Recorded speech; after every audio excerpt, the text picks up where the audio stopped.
Good afternoon, and welcome to another COVID-313 Community Coalition for Children and Families Town Hall. We are blessed to come back to you now, almost in our 20th week of bringing you facts, information that you can use, resources, and trusted information from experts so that you can continue to keep you and your children safe and prospering. We're really excited about our agenda today. But before we start, I'd like to share with you that my name is Jametta Lilly, and I am blessed to serve as the CEO of the Detroit Parent Network. I'm also a proud one of those women from Michigan. And of course, I'm a proud member of the COVID-313 Community Coalition for Families and Youth.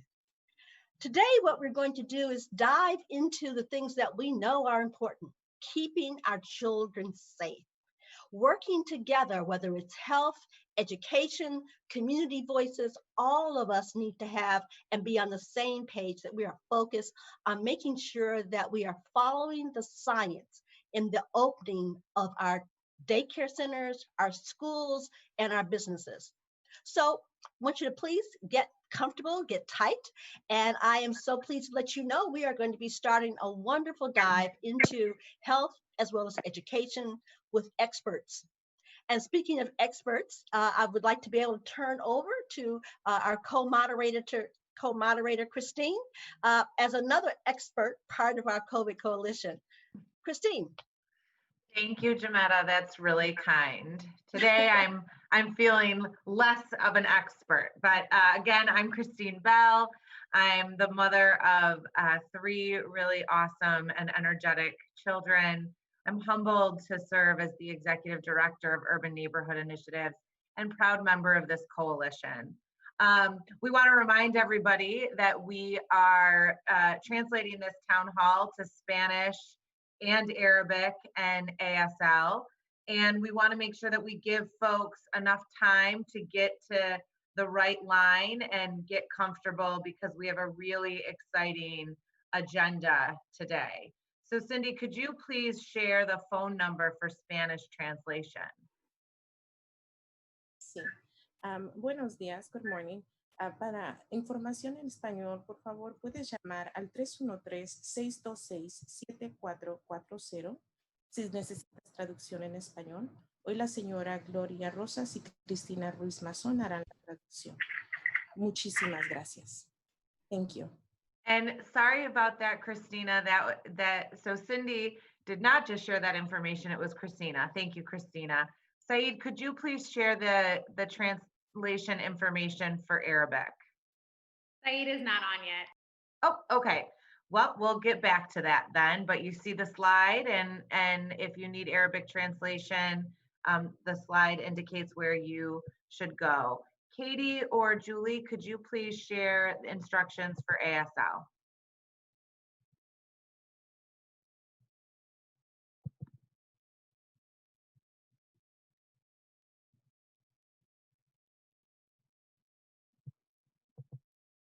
Thank you so much, Julie. And again, we want to hear from you. So please chat your comments or questions on Facebook, or you can text them to 313-288-2082. Again, you can chat your comments or questions in the Facebook chat, or you can text them to 313-288-2082. And it is my great pleasure to ask Nkenge to join us. And Nkenge has not been here in a while, and I am super excited to see her again today and to have her with us. So Nkenge. Salam, everyone. Hi, I'm Nkenge Browner. I'm the organizing director at Mothering Justice, but I'm also the mother of two school-age children. My oldest is going into his last year of middle school, while my baby starts kindergarten this year.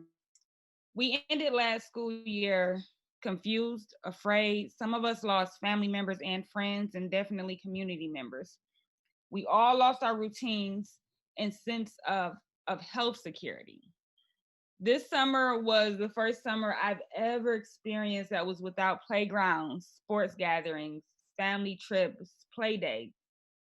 And now the beginning of another school year is here. I talk to parents every day, either for my personal life. I am a parent, and what I know is some of us are very hopeful and want things to just go back to normal or what normal was. And folks are preparing to send their kids back to school and believing in it that way. And then some parents have already decided whatever happens, they're homeschooling this year.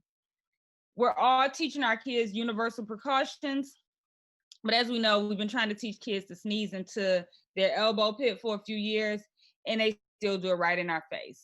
So this frightens us about how much they're retaining from the precautions we're teaching them. We are, whatever we decide on, we're collectively experiencing the desire to do what's best. We want to do what's best, but we have no idea what that means right now. As mothers, we constantly prioritize our children's safety, their health, education, as well as the safety of our homes, as many of us have elders in our homes and we work outside the home. Right now, we just don't know what to do. This is why this town hall is so important. Here, we as parents get access to leaders in health crisis. We get more than these Google searches. We get to hear directly from people, leaders in the health systems. We get access to information firsthand. We have speakers that represent different areas of concern, and we can use that information to make the most informed decisions concerning our kids, our homes, and their education. I am with you in your confusion and frustration and fear. I ask you to encourage other parents to log on to these town halls so we can get an understanding together, so we can take the information after the town hall and discuss in fellowship and community as parents what to do, how to do, get on the same page. This information is one of our most necessary tools to redefine and get to a new normal. Stay with us for the next 60 minutes so you can stay informed and powerful. This is the time to ask experts your questions directly. If you're thinking of a question, somebody else is thinking it too, please ask. Use a chat on Facebook or text your questions to 313-288-2082. Again, that's 313-288-2082. We will have question and answer after each segment.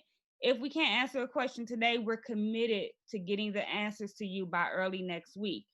All the questions asked today will be posted with answers on onedetroitpbs.org. For our experts, please remember to speak slowly for our translators. They want to make sure they're translating the important information that you're sharing correctly. Also, turn off your camera if you're not speaking to ensure our ASL interpreter can be seen, and mute yourself when you're not speaking. Terry Whitfield is our timekeeper. He will chat you on your remaining time, and if you go over, gently remind you to wrap up. We'll be taking questions from the audience at the end of our segment. Thank you. Stay tuned. And thank you, and Kenge. And one of the things that you said, I must lift up. We are committed that knowledge is power. And Kenji was reminding our parents and our youth how important using our power is. So with that, we'd like to thank those of you that have completed the census, and a particular thank you to those who are exercising the most fundamental of our freedoms, which is voting.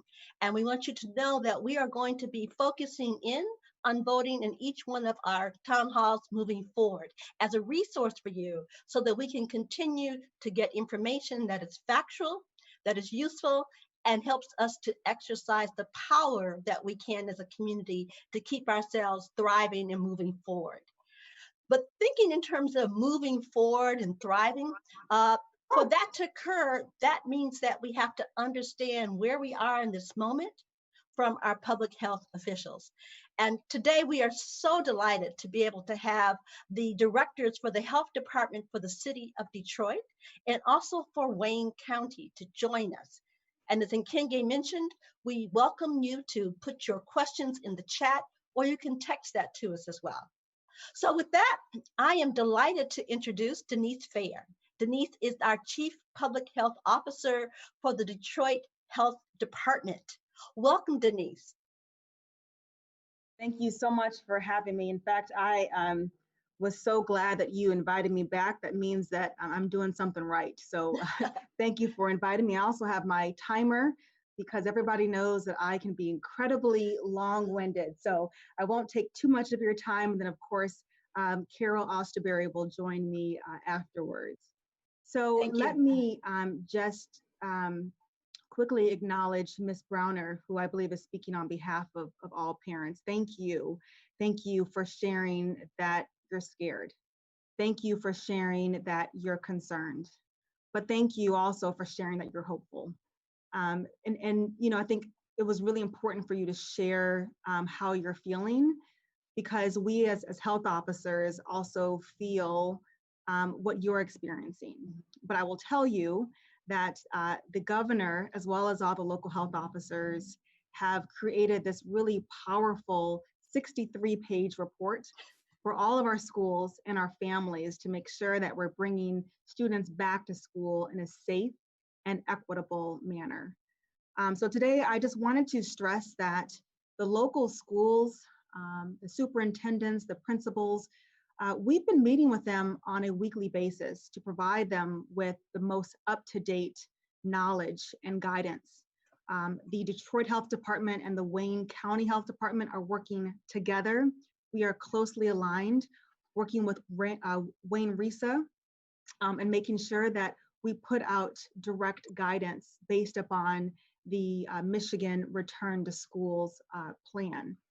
As I mentioned last time I was here, that we have developed a virtual binder based upon the return to school plan. That information is available now. I encourage you to access that. When Carol joins, she'll tell you how to access that information. But there's a lot of FAQs in there, a lot of templates and guidance to make you feel even more confident in your child returning back to the fall, returning back in the fall. I also want to just share too that as long as there are cases of COVID in the community, there's really no way to prevent all the risks of COVID-19 spread in schools. The goal is to keep the risk as low as possible. And we're doing that with making sure that there are safe protocols. Let me just kind of go over some of those general recommendations that we as health officers are providing to schools. One, we're encouraging every school to designate a COVID-19 point of contact. That's really important. They're responsible for responding to any COVID-19 concerns. It could be a school nurse. And also identify a secondary person to help out with difficult situations or cover absences. All school staff and families should know who this person is and how to contact them. Really important. In regards to gatherings, visitors, and field trips, this is really important as well. We're encouraging the pursuit of virtual group events, gatherings, or meetings, if possible, and of course, promoting social distancing of at least 6 feet between people. We're also, of course, encouraging mask wearing. Now, every time I give a presentation, I try to give a demonstration of the proper way to wear a mask. And so if you'll allow me, I will show quickly how we want students and teachers to wear masks. This is a regular surgical mask. We want you to place it over your ears and then place it over your nose as well as your mouth. So that's really important for mask wearing. And what we don't want to see as health officers, we don't want to see this, because this right here is considered a fashion statement. So we want to make sure that your students, based upon their age, that they are wearing their masks at all times. And finally, we want to share with you what happens when someone at school gets COVID-19. So if you do become aware of a case of COVID-19 in a student or a family member, notify the health department right away. So if you are in Detroit, you would notify the Detroit Health Department. You can call us at 313-876-4000, or you can call the Wayne County Health Department if you are a part of the Wayne County. And we are going to do our due diligence. We are going to contact all of the close contacts, and we'll make sure that you as a parent or you as a school administrator are following those safety precautions and those basic protocols. So I believe that is my time. It's now been 5 minutes, and I do want to respect the rest of the agenda. I'm open to answering any questions, but again, make sure you check out the Michigan Safe Start return to school plan, as well as the virtual binder, which Carol will discuss in a few minutes. Again, thank you for inviting me and look forward to questions. Yes, and thank you, Denise. Also, thank you for demonstrating the correct way to wear a mask. And as we know, as the governor, and we all would want to see this campaign that says "Mask Up Michigan," and for Detroit, why can't it be "Mask Up Detroit"? So let's go forward. As Carol Osterberry is now with us and has had the Herculean job of not only working with the city of Detroit, but also the number of other communities that make up Wayne County and how to move us forward. Carol, it's good to see you again. Wrong circumstances, a pandemic, but it is always a joy to have you come forward. And if you would, you've got the mic. Great, thank you so much. And again, I am thrilled and honored to be able to talk to this group. And, as Denise said, we as health officers, Denise and I, oops, there was a husband. I'm at home. Sorry. Who didn't know that he was on camera? We as health officers here in Wayne County, right out of the box with this one, I'm going to tell you, my head and Denise's, we were on the same plate of, we're not making this. Many times we do things within our own jurisdiction. So it's the city of Detroit, it's out Wayne County. This one, Denise and I immediately were getting together with each other. We are going to be aligned. We are going to be working together for this whole plan to be rolled out, and just our guidance for all of our Wayne County schools. So it's been a very refreshing, wonderful way to work together as health officers here. As Denise said, we understand we're members of the community. We have, friends of ours who are parents, who are, the concerns that they're about sending children back to school. Is it safe? How can we guarantee that? And it's making, as Denise said, the environment in the school is with as low risk as possible, and still maintain a good learning enrichment environment for children, for staff, for teachers, so that what's supposed to happen in school, which is educating our youth, does happen. But with all of this and the virtual binder, yes, that has been a big part of our project. That 63-page roadmap document, we then have, I almost want to say, kind of distilled it down or pulled out the pieces to make this binder as a reference document for superintendents, administrators, employees at the school, parents, community. This is not just going to be something held, held for just the health department or just the school administrators, is my point. It will be available. The final touches are getting put on it, and through the Wayne County website. And I know through RISA, it's going to be distributed out to all of the school superintendents. I'm assuming then they will be putting all of this on their website pages and, social media, and just, any ways that we can get this virtual binder out into the hands of, everyone within our community to understand, what we are saying for going back to school is going to be that distribution of the virtual binder. And as we've talked, Denise said, yes, we are meeting every week with RISA. It's a great group. And one of the, when we were putting all of this virtual binder together first, what we have learned as health officers is that this COVID-19 pandemic, as we learn, as the federal government learns, things change. It has changed so much from when COVID-19 first came into our worlds to now, that then my point being, this virtual binder is a living document as guidance, as protocols. As we learn more, if things change, that virtual binder will be brought up to date, through that weekly work group. So not to think that this is just something that will stay stagnant is my point. And secondly, then, as I was thinking about this, and again, talking to, a very dear friend of mine as a teacher, and she was, raising a lot of concerns with me. And I said, well, I think a big part of it is you need to realize going back to school this fall is not going to be the same. You need to, as a teacher, feel comfortable with, Denise showed how to wear a face mask. If wearing a face mask and a shield, face shield, and I don't have one here, makes you feel comfortable then to be able to, again, interact and teach, with your students to make that moment, productive for everyone, then wear all of that PPE. The face masks are what is, the minimum requirement, but what I've learned over my career is having people comfortable right then they can continue to work and, like I say, make that experience then as like it used to be as possible. So that, I think, is a very important piece. The health screenings are another very important part of the virtual binder and what we talk about.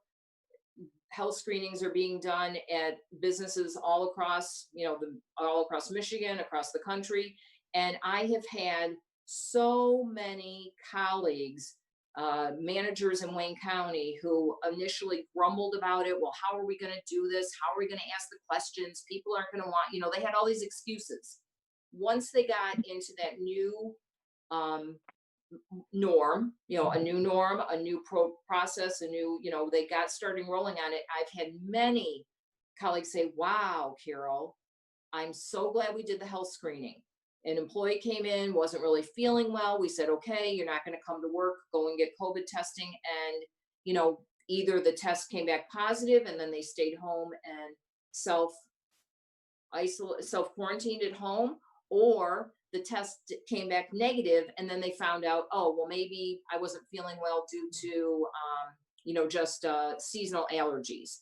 So it really, while the health screenings are going to be different, they are going to have to get part of the regular routine. So many times they can really just, be a good safety net for all of us to then have that work experience, the experience that is where we all are feeling comfortable and safe and, can interact as we would and make it as enriching as possible. Another aspect of this, I know there's been a whole lot about, just even the cleaning and the disinfecting, and a lot, I know even from the health officers across the state, well, at what age, can even the students participate in the disinfecting themselves. I know the guidance from the state is saying that because the cleaning products, the EPA approved cleaning products, do have, chemicals, that they are not recommending, the students participate. But I do think actions where you can have students participate in making their, their classroom, their environment, again, as safe as, possible, lowering the risk, is going to have everyone participate in this. So if there are any questions about the cleaning, I wanted to clarify that. Yes, that's suggested, but nothing is coming out saying that like students should be wiping down, mandated to wipe down the desks and all after, at the end of class. But that is the recommendation. And So Carol, yes. if I may, Yeah. I'm glad you brought that piece up about questions. And we have a ton of them for both you and Denise. So please pardon me for interrupting. Oh, no, that's fine. Yeah. So we certainly want to move to the segment of hearing from our audience. Again, you can text us at 313-288-2082, or you can put your question in the Facebook chat. And so, Christine, do we have some questions for both of our health officers? Well, as you said, Jametta, we have quite a few questions coming in. So we want to remind people to continue to post their questions in the chat or text them.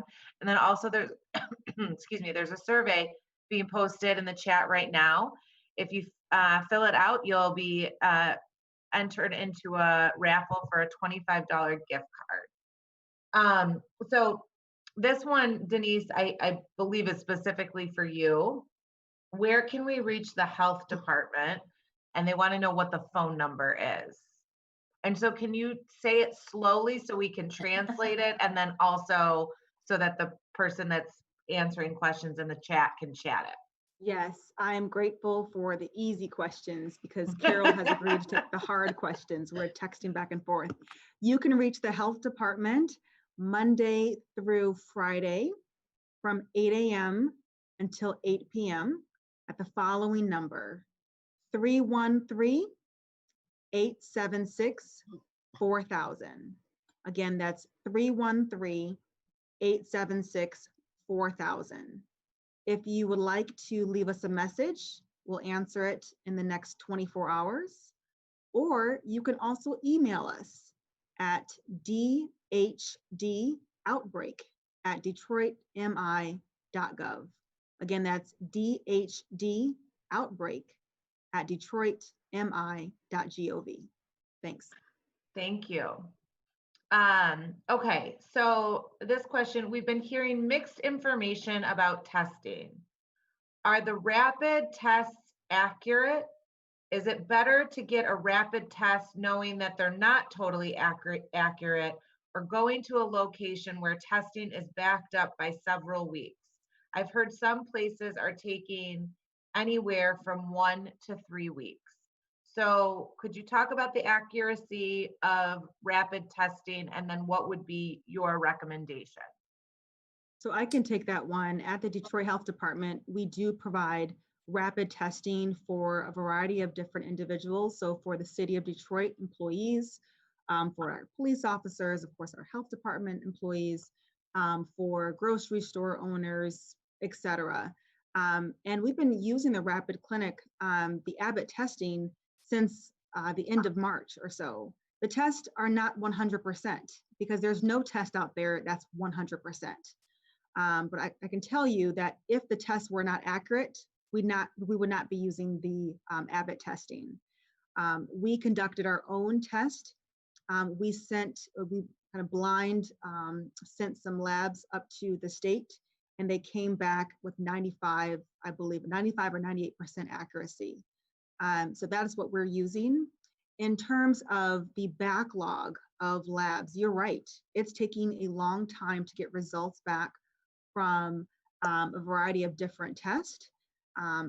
Right now at the state fairgrounds, if you go to the state fairgrounds to get tested, we tell people at least 7 days. And so it's taking anywhere between 3 to 5 days.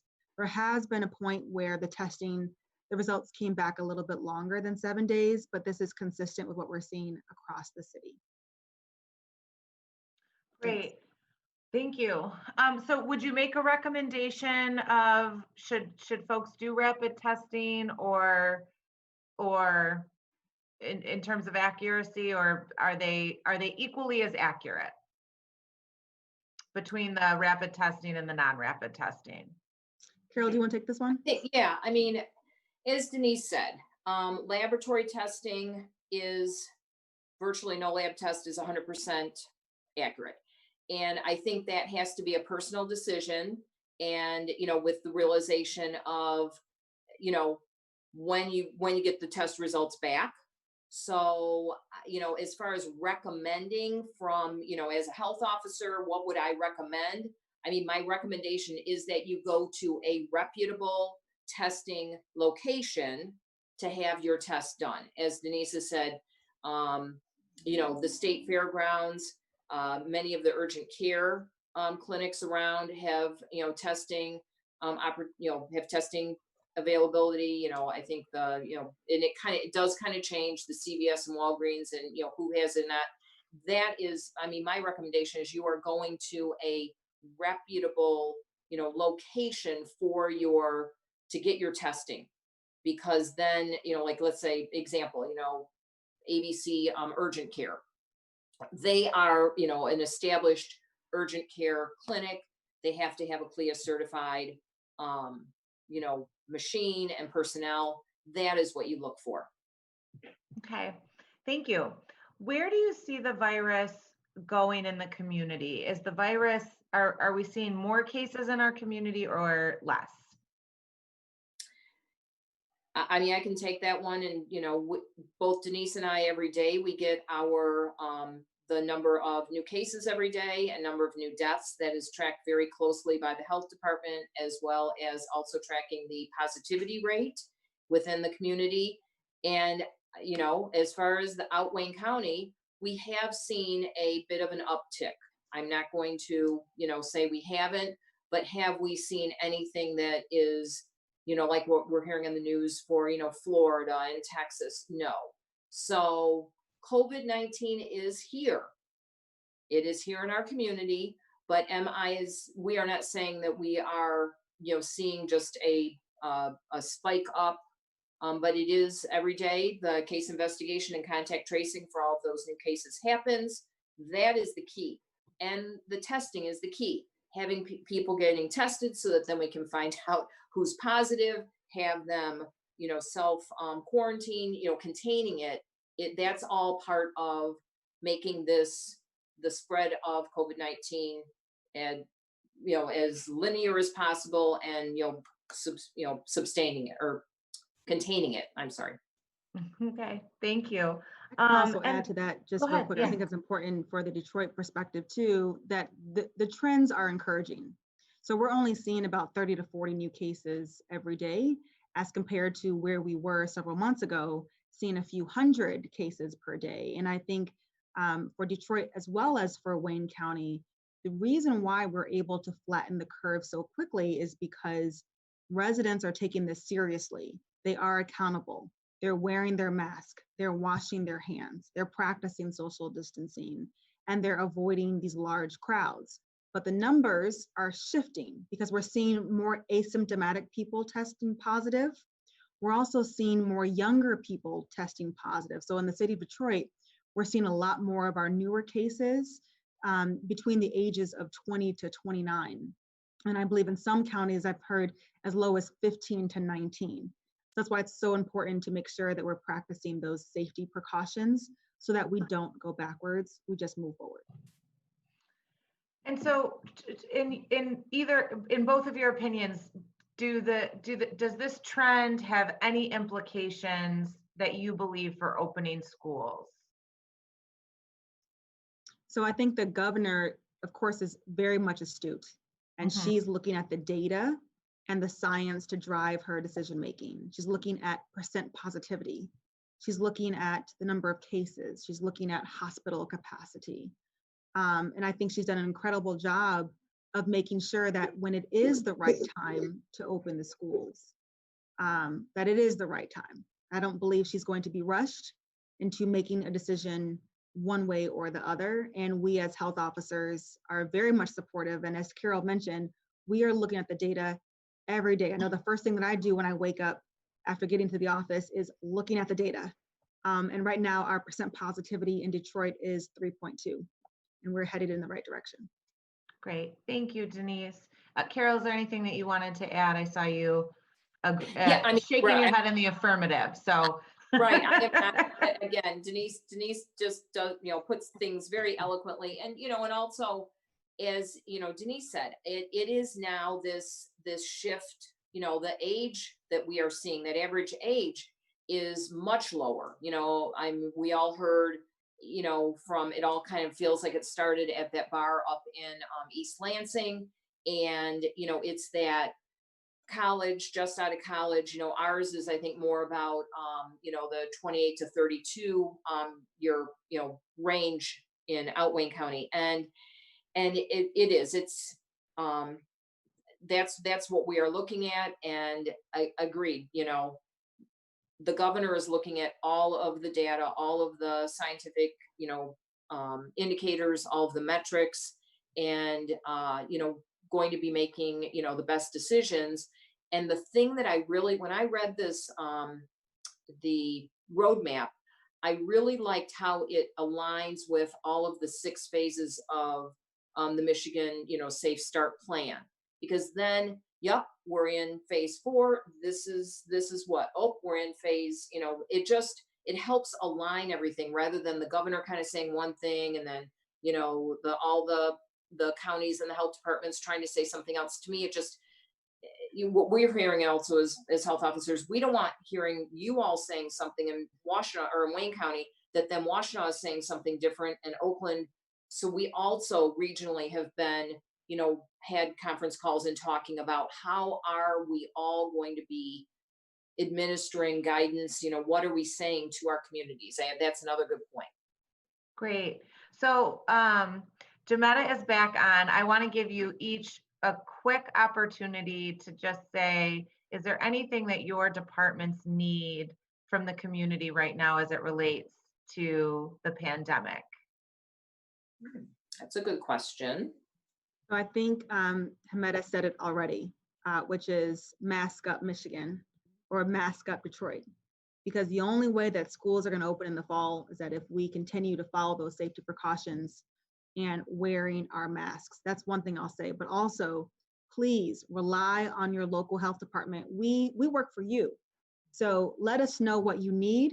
We are happy to help. Again, we're working really closely with schools, with parents, with superintendents, because we want to make sure that you succeed. We want to make sure that you thrive. And ultimately, we want you to feel comfortable sending your student or your child back to school. And we're going to do everything in our power to make sure that you have the support and resources and the data and science that you need. So thanks for inviting the health department. Carol? Thank you, Denise. Yes. And, again, and I say it so often, even, to coworkers and my family and friends, again, just the masking up and being that role model. I'm hearing of friends and they're like, oh yeah, we're going to the graduation party. Oh yeah, we're going to this wedding. And I'm like, really? No. Again, trust us as the health department. We're here. We are, here to help, schools and businesses and our community, but also, be our role models too. When, in my own neighborhood, I had a graduation party, well over 100 people. And I thought, really, are you just not paying attention? We are here. Trust us as the health department. When we call for the case investigation and contact tracing, please answer your phone, but also, be a good role model and, participate in all of this so that for schools, for businesses, for all of us to get back to living with COVID within our community, but in a safe way. We all have to, it's how we all, live and act with this within our community. Great. Thank you both so much. I want to note that one of our partners just put an ask in the chat. If you could look at that, that would be great. And I'd like to offer, if you need help, there are community folks that community organizations that can help get that translation done. So just for the audience to know, there was an ask to ensure that all of our material that goes out is translated into a number of languages. So thank you both so much. And Jametta? Yes, and thank you. And also, we want to let the two of you know that we have consistently brought public health to the table since the very beginning. And in fact, have had the Detroit Health Department and others at every session. I should let you know, we asked you the question, what can we do to help you, or what do you need? I'm really delighted to let you know that there are several organizations that are part of the coalition that we have offered to have some of our parents or staff volunteer at this particular time. And so we're delighted we're working with Alexis Adams so that we can have those organizations, those volunteers, become part of the medical corps, because our community needs the best of us working together. So Denise, we're on it. There's several organizations, and we think it's really phenomenal because we are all absolutely in this together. And thank you for your leadership and collaboration. Michigan is blessed to have awesome health officers, certainly including Dr. Caldoon, and an awesome governor who is one of those women from Michigan looking out for us. Thank you. Thank you. And so we all know how important it is for us to have health and wellness, but we are consistently wondering as families and communities, what does this information mean when we think about our schools opening? And not only are we thinking about information relevant to our schools opening, but we have always been focused on equity in education because we know the health disparities that we see systematically are being thrust to the surface. So whatever we haven't done in terms of addressing racial disparities and systematic racism is really showing out. And to help us to think about that and what are the opportunities for educational equity, we're really pleased to have with us Brian Gutmann, who is the Director of External Relations with Education Trust Midwest. Brian, welcome to talk to us about policy and how equity in education should be moving forward in Michigan. Thank you, and thank you so much for inviting me to speak on this topic. Again, I'm Brian Gutmann, the Director of External Relations at the Education Trust Midwest. More importantly, I'm the father of 3, including an elementary school student and the husband of a middle school teacher. The Education Trust Midwest is a nonpartisan, nonprofit research, policy, and advocacy organization based in Royal Oak and focused on the data, research, and policies that can move Michigan to a place where an exceptional education is the rule for every student, particularly students of color, low-income students, students with disabilities, and English learners. There is no question that the current pandemic is exposing inequities to some, and that during this time of disrupted learning and great uncertainty, gaps in access to opportunity and academic success are growing. There's also no question that these inequities have long existed in Michigan. They have existed in our early reading and middle school math, not to mention the digital divide, access to advanced coursework, and remediation after high school. COVID-19 did not create these inequities, but it is exacerbating them. Under the COVID-19 pandemic, the state of Michigan was positioned to begin holding, until the COVID-19 pandemic, the state of Michigan was positioned to begin holding back third grade students who were not reading at grade level. Although this law has been suspended for the upcoming school year, the need to support early literacy is greater than ever. We are proud to continue our work at the Education Trust Midwest with Detroit Parent Network in creating tools to help parents navigate the requirements of this law as well as its guarantees, but more importantly, to help parents support their students to learn and to thrive. You can get more information on that work at michiganachieves.com/read. Michigan's challenges around excellence and equity do not happen in a vacuum. Inequity in investment over decades have contributed to these challenges around access to opportunities as well as outcomes. And today, Michigan is among America's most inequitable states and least fair states for funding. Getting this right is critical, but alone it's not enough. We need to make sure that appropriate funds are both available and well used to make sure that the exceptional classroom educators that we have the resources, the professional supports, and the training to ensure that every student is served using best practices.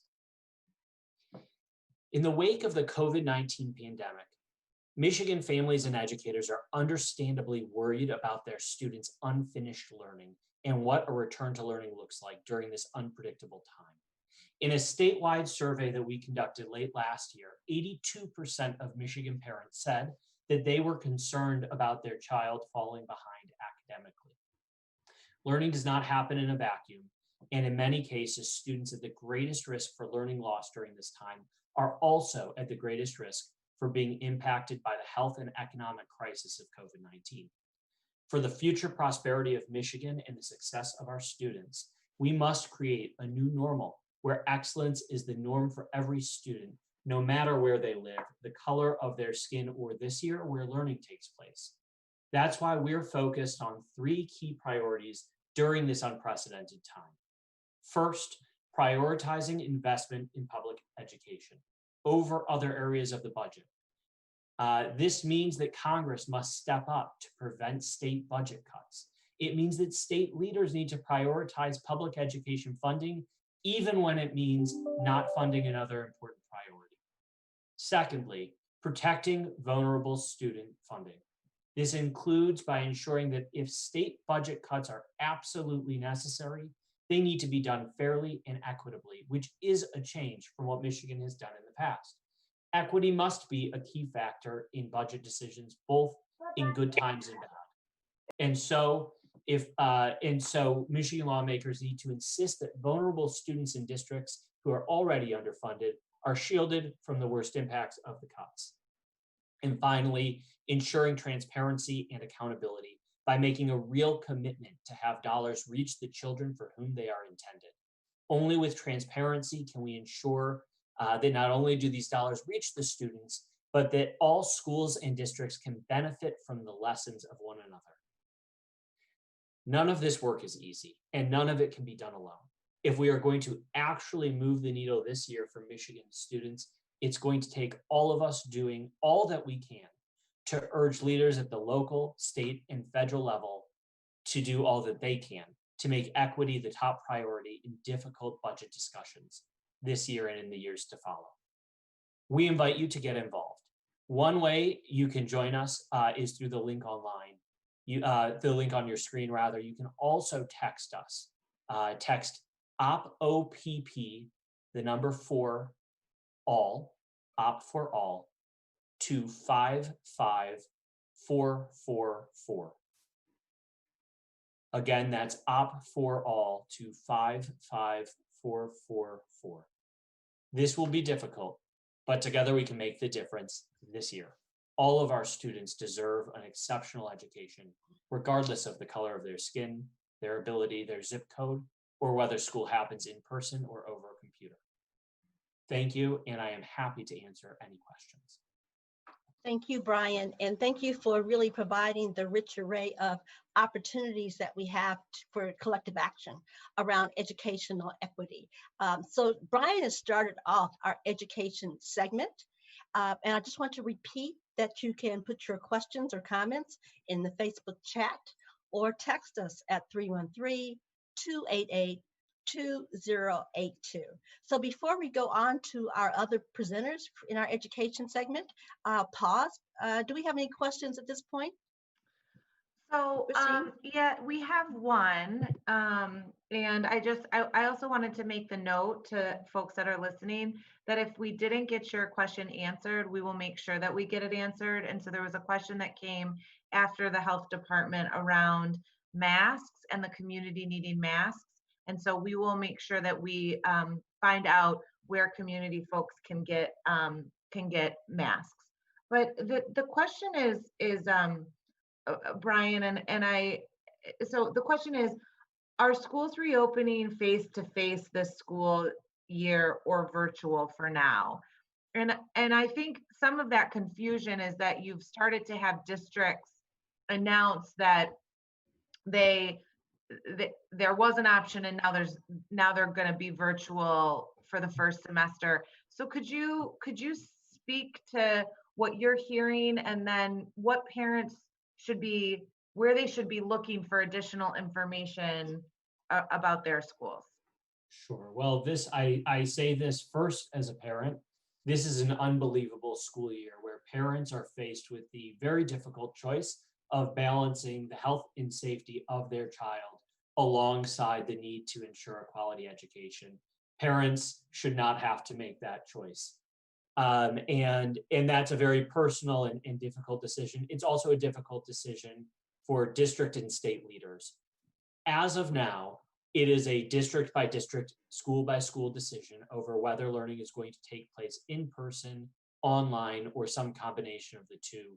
There is a lot of confusion as districts are beginning to roll out those plans. And as you mentioned, sometimes changing plans given how this pandemic has continued to evolve and just how frequent information changes. In the event that Michigan goes back to phase 3 under the governor's orders, that will impact all schools. But Until that time, it is a decision that district leaders and health officials are making on a district by district, school by school basis. Thank you, Brian. And I think it might, we'll get out the phases, that graph to our listeners, Jametta, so that they can, as we're talking about 3 and 4, and if you haven't read that, those documents, phases, that doesn't mean a whole lot. So we'll make sure that we get that out to folks. Thank you so much, Brian. Jametta. Thank you. Yes, and thank you, Christine, and thank you, Brian.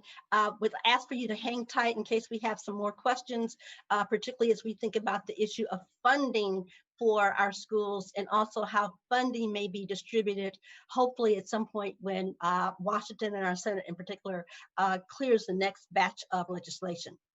But when we think about our kids, we have to also be really thinking about our youth. And to help us zero in on the fact that we have young people in the 10th, 11th, and 12th grade that still need information around their education, careers, and possible college opportunities. We're so happy to have Dr. Ashley Johnson to come with us on the program from the Detroit College Access Network. Ashley is the executive director and an important part of our landscape of resources for our kids and families. Welcome, Ashley. Hi, Jametta. Thank you so much for having me. So I'm assuming everyone can hear me and you can see me on the video as well.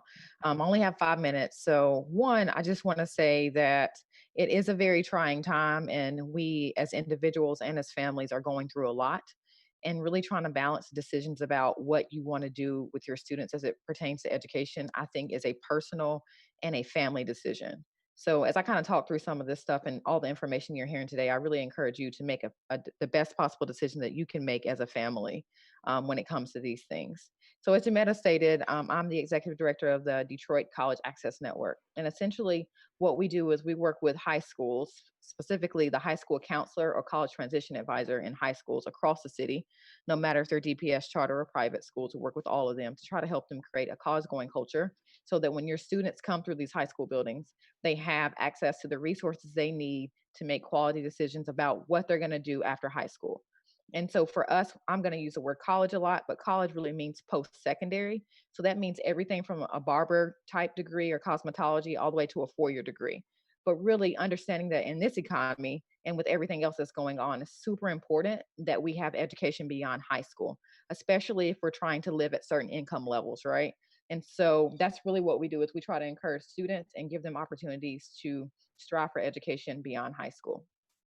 So as Jametta stated, we do offer lots of services. And right now, given everything that's happened with the pandemic, we know that students may or may not have been in contact with their high school counselors or college transition advisors over the last several months.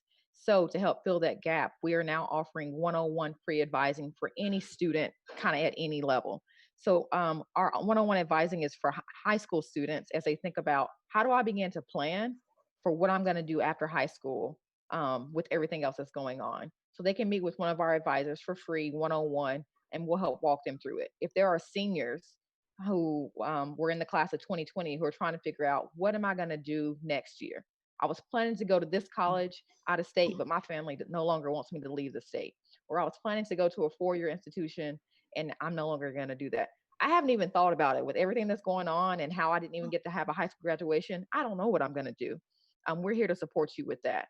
So I'm going to add the information, but we have a text line that you can just text us and we'll set up a one-on-one meeting with our advisors. We also have support for adults, any adults who are looking to return to some form of post-secondary. We have advisors that specialize in supporting adults to also return back. For any students out there who were considering going out of state to college or going to a 4-year institution, and they're now thinking, I don't want to do that. I don't know if I want to A, live on campus, right? Or B, be that far away from my family with everything else that's going on. Please know that the Detroit Promise Scholarship is still available to you. So the Detroit Promise Scholarship is essentially a scholarship for any students that go to Detroit, that graduate from a Detroit high school. So there's 2 components. One component is a 2-year scholarship, so a pathway to community college. As long as you have went to a high school in Detroit for 2 years and you have lived in the city of Detroit for 2 years, you graduate from high school, complete the FAFSA, you're automatically eligible. So basically, community college is free. So if you're interested, you were considering going to a 4-year, now you're trying to figure out what you're going to do, please know that that community college scholarship is there for you. If you didn't use it last year, it's still available to you. There's a whole year that you can go without utilizing it. So I encourage you to reach out to Detroit Promise staff to make sure that if you're changing your plans, that you understand that Promise is available for you, and we have coaches that will help you with that as well. So I know that I only have 5 minutes, so I just want to circle back around and say, each of the colleges, if you're a college student or you're parents of college students or you have family members who are going to be attending college, please know that each college, and I know Nicole is going to speak to that after me, but each college has information about how they're going to offer college classes in the fall. Some are going to be all virtual, some are going to be hybrid. So they're all completely different. And so I would encourage you to go to each of those colleges' websites and make sure you have a clear understanding for how they're going to open up in the fall, and make sure that you understand that you have a choice about whether or not you want to be face to face or whether or not you want to be virtual, and making sure that you're staying in contact with those colleges so you can let them know which way you want to go. So again, just quickly, if you need any one-on-one advising or one-on-one support around what you're going to do after high school, or you're an adult and you're looking to re-enroll, please reach out to us. You can text us. Just text the word Detroit to 484848. Again, just text the word Detroit to 484848. And I will also put the Detroit Promise Scholarship phone number in the chat as well. Thank you, Jametta. And thank you, Ashley. It's a joy to work with you, your team, and because we hopefully, parents, did you hear her say? If you as an adult are thinking about going back to school and creating the economic mobility for yourself and your family, Dkan can absolutely be a resource for you too. And speaking of resources, we're really so pleased to have Nicole Stalwart to join us as a vice president at Oakland University, but also serves the role of bringing together multiple colleges and universities that are here to make sure that more Detroiters have access to college and career. So in particular, we're so happy to have you, Nicole, to share not only what's going on at Oakland that helps our families, but also with ULink. Welcome. Thank you, Jametta. And I thank you so much for inviting me to join this important discussion. I think it's critical that everyone, as Ashley talked about, has the information directly, that they have access firsthand to getting the information. So thank you guys so much for that. I have several slides that I brought that I would like to share. Just a little bit about the Office of Government and Community Relations at OU. As you said, I am Assistant Vice President for the Office of Government and Community Relations at Oakland University. We work with community leaders, organizations like yours, at the grassroots level and et cetera, to basically advocate on behalf of the university, college students, to facilitate and foster a college going culture and et cetera. In addition to that, we work to demonstrate the public good of the university. So essentially, I brought information to talk about Oakland University's plan for reopening this fall. We are going to be reopening in a hybrid fashion. We are going to be utilizing all safety and health protocols to ensure the safety of all those who are involved with our campus community. Working in conjunction with the Oakland County Department of Health, we are going to be offering support services to those individuals who'd like to be on campus, both in person and virtually. That is advising, tutoring, disability support services, and et cetera. Fall courses are being offered in a hybrid format, which means that they will be offered as a stream service, in person, and also virtually. We have switched to a text optional admission for this fall for students who have a 2.5 or above. That simply means that the option to utilize your ACT, SAT test scores, you have the option of doing that. However, it is not required at this time based on the pandemic. The additional information that I have is that if we could just move on to the next slide. For the class of 2021, you'll see similarities. However, we're going to start offering small group campus tours that are going to be happening really soon. And that is going to be happening starting August 10th. We're going to be ensuring proper physical distancing. Masks are going to be required for everyone who sets foot on campus. If we could go on to the next slide then. We're doing virtual admissions. We're scheduling those through our website, and we're offering in-person appointments if necessary. So we're doing everything that we can to ensure that students who want to attend Oakland University can do so, and that they are on track, so that we are trying to preserve, kind of allowing for students to know what to expect as much as possible. If you could move on to the next slide for me, please. So Jametta briefly mentioned ULink Detroit, which is a collaborative of government and community relations executives from all of the universities that you see represented here on this slide, who have a physical presence in Detroit. Each one of these universities are committed to providing access to our universities and to advocating with community leaders on public policy and economic issues related to Detroit. If you could go to the next slide, please. I'm going to talk about Oakland University. I did kind of briefly share with you guys some of the things that we're doing health-wise to ensure the safety of our campus. So these are just a few additional things. We're going to be stringent and strict with our disinfecting policy. We're also going to be hosting campus-wide daily health assessments. And there is a bio button, which will be optional to be worn by students, that will track a student's health metrics. For example, whether or not they have a fever, or whether or not they've been in contact with someone who may have had COVID-19 symptoms. If you can skip to the next slide really quickly. So all of the universities involved in ULink did not provide information. However, I'm just going to speak quickly to the ones who have. Some of those include Grand Valley State University. They're going to be opening in person this fall. They will be moving students on campus. Similarly, they're going to be having reduced person housing, so reduced capacity housing, and classes are going to begin for them on August 31st with online, hybrid, and in person.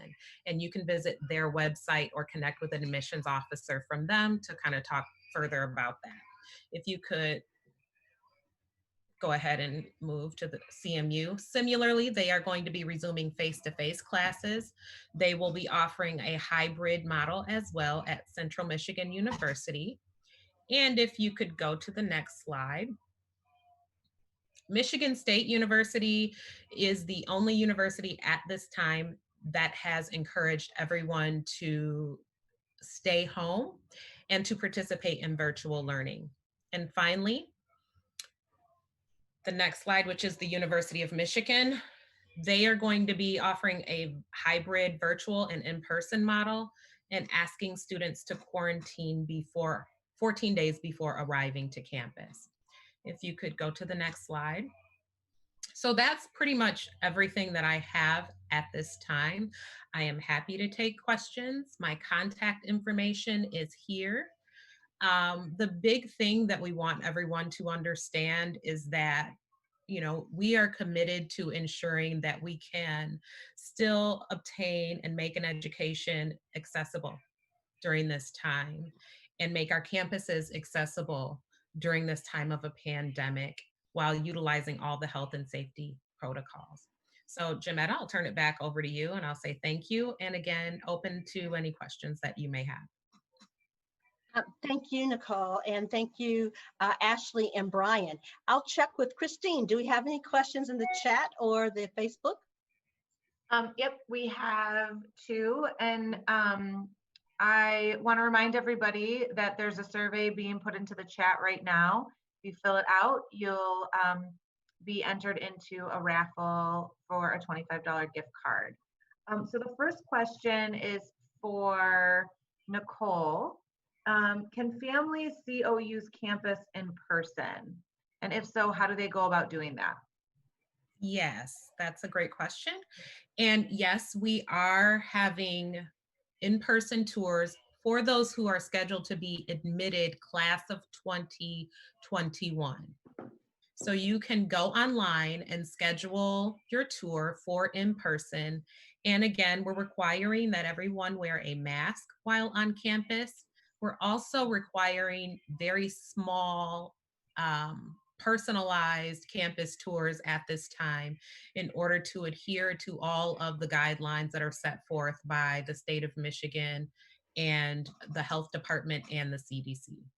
Great, thank you, Nicole. And Ashley, it's so good to see you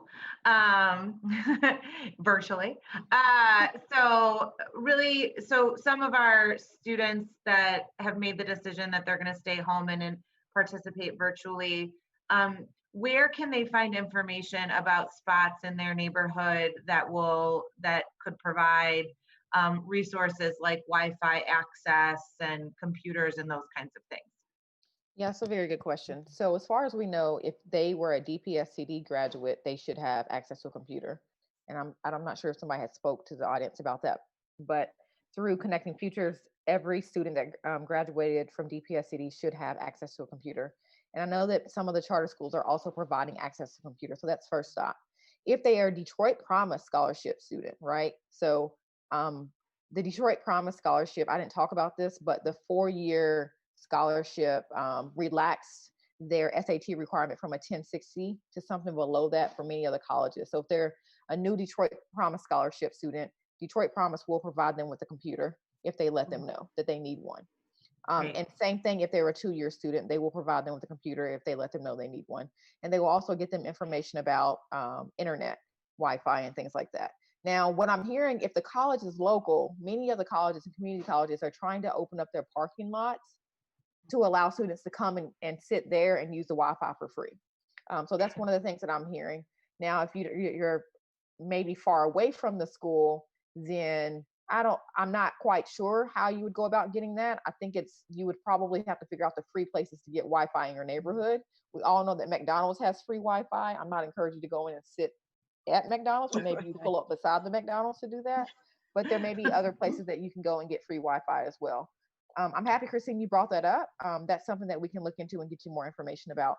But if you need a computer and you're a Detroit Promise student, let them know, they'll get you one. If you are a DPS graduate, you should have a computer. If you don't have a computer, contact your school and get your computer to make sure you can use that as you enroll in college.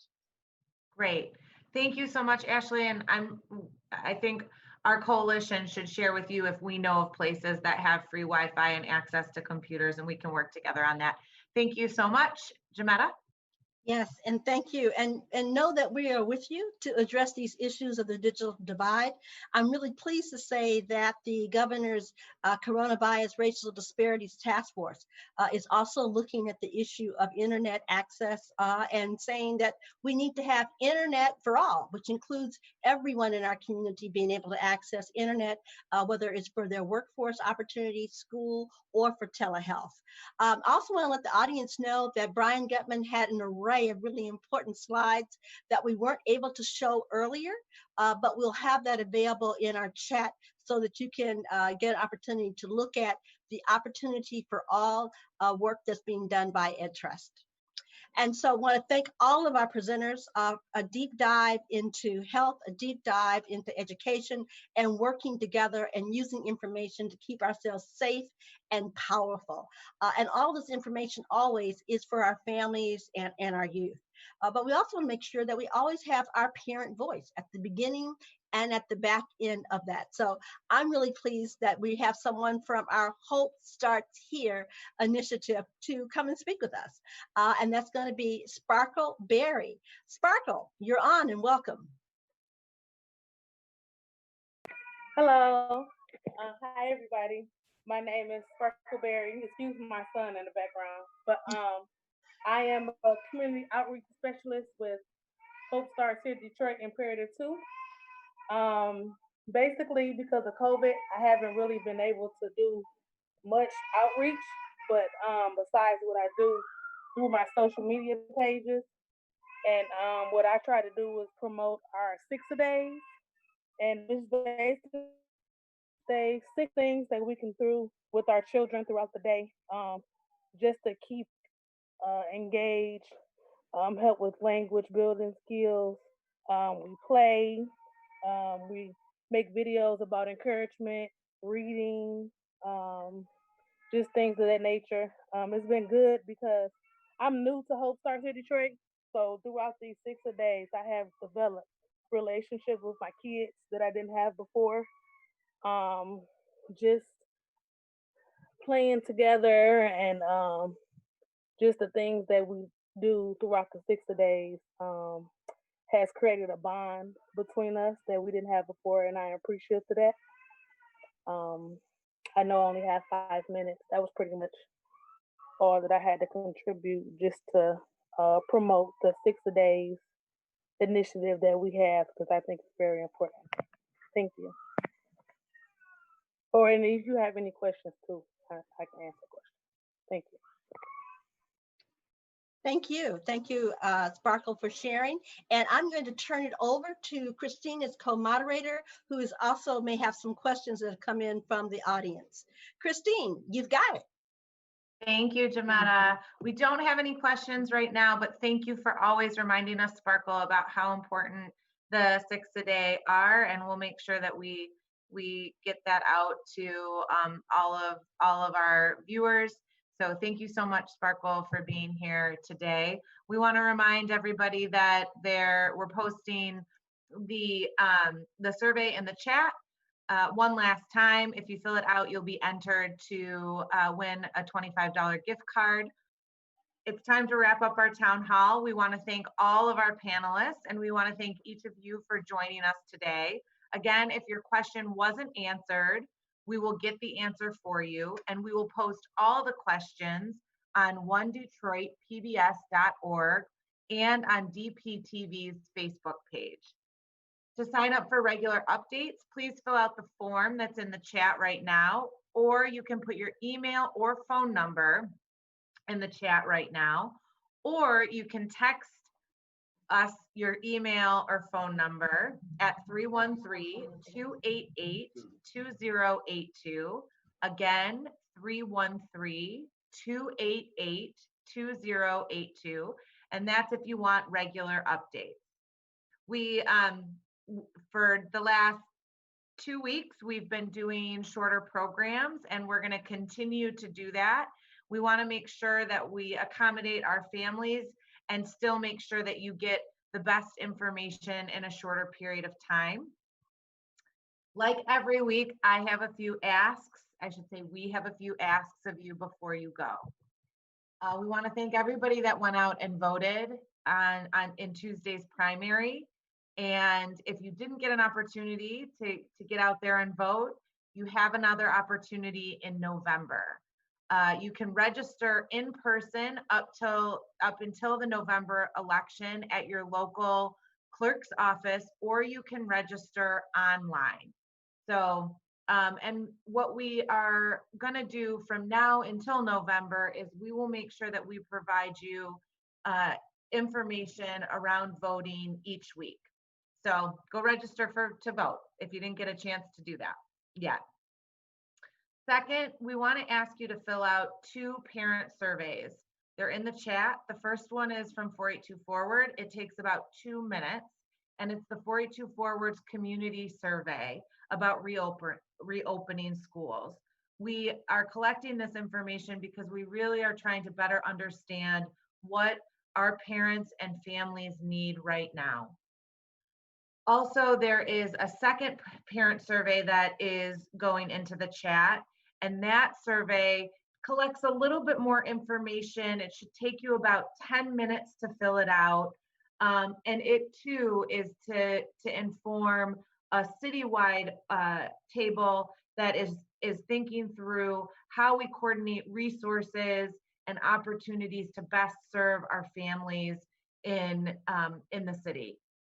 I can't express enough how important it is that we know what it is that folks need so that we can build things that actually work for our families in this moment. So please take some time to fill it out. We really do want to hear from you. We also want to hear what you want to know about in our town halls. So if there's a topic that you want to hear about or an expert, please put it in the chat right now, or you can text us at 313-288-2082. Again, that number is 313-288-2082. So we're going to post all those surveys in the chat right now. Please go ahead and fill them out. I do want to mention that the citywide survey, you'll be entered into a raffle to win a $100 gift card. So, so we're trying to incentivize. So please make sure you fill those out. In addition, one last thing, there's still also time to fill out your census. The new deadline is September 30th. And we just want to remind everybody that the census takes about 10 minutes to fill out, but it will affect the dollars that come into our city for the next 10 years. So 10 minutes, it has an impact for the next 10 years, time well spent, I think. And this is money that goes to education and safety and all sorts of other really important programs, Head Start, that we all count on every day. This town hall is truly a group effort. So I'd like all of the partners to turn on their video, if you could.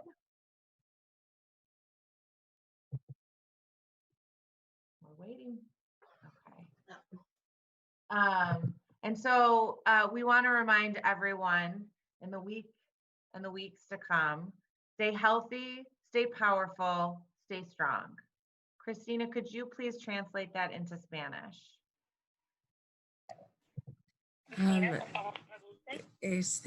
Quiero desearles que se mantengan fuertes, se mantengan empoderados y se mantengan en conocimiento. Gracias. Thank you all so much for joining us today. Have a great week. Everyone, stay